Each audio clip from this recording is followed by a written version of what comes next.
If we don't remember past lives, what continues?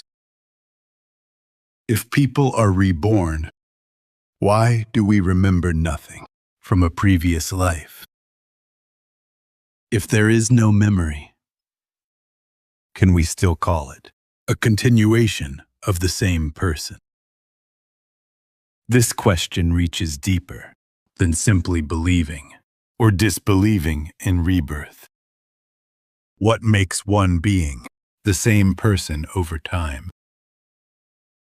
We do not remember everything from childhood. We do not remember most of our dreams, our unconscious moments, or every thought and feeling that has shaped us. Yet we do not conclude that those moments were not part of our lives. Memory does not preserve the whole continuity of a person. It gathers fragments and turns them into a story. Early Buddhism does not describe rebirth as one person moving from one body to another. It does not say that a hidden soul travels into a new body, or that the same individual returns with a complete memory of a previous life. So what continues? Not a fixed self, but a process of conditions. One thought becomes a condition for the next thought. One action shapes the direction of future actions.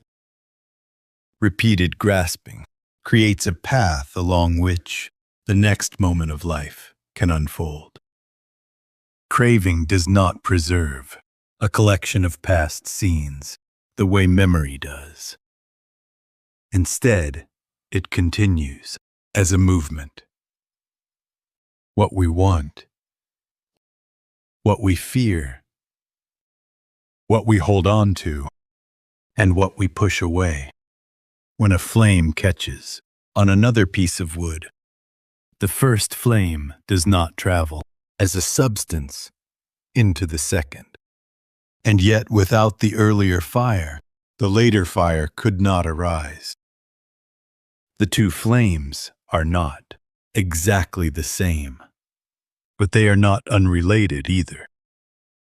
This points not to the movement of a soul, but to the inheritance of conditions.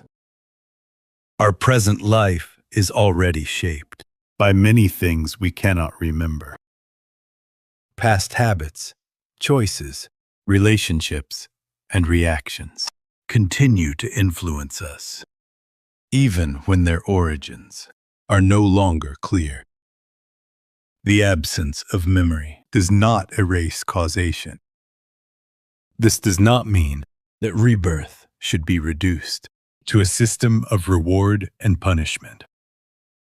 There is no permanent owner carrying everything into another life. Rather, as long as craving and grasping remain unreleased, they continue to create the conditions for new becoming. That is why understanding rebirth may have less to do with searching for a former name or face, and more to do with observing the patterns that keep repeating within us now. What do we keep wanting? What do we demand must remain? What reality do we keep trying to push completely away? As long as these movements continue, life may keep unfolding in the same direction.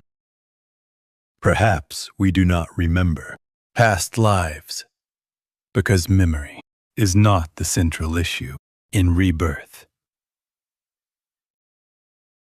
The clue may not be found in scenes from the distant past, but in what is shaping our next thought, word, and action right now.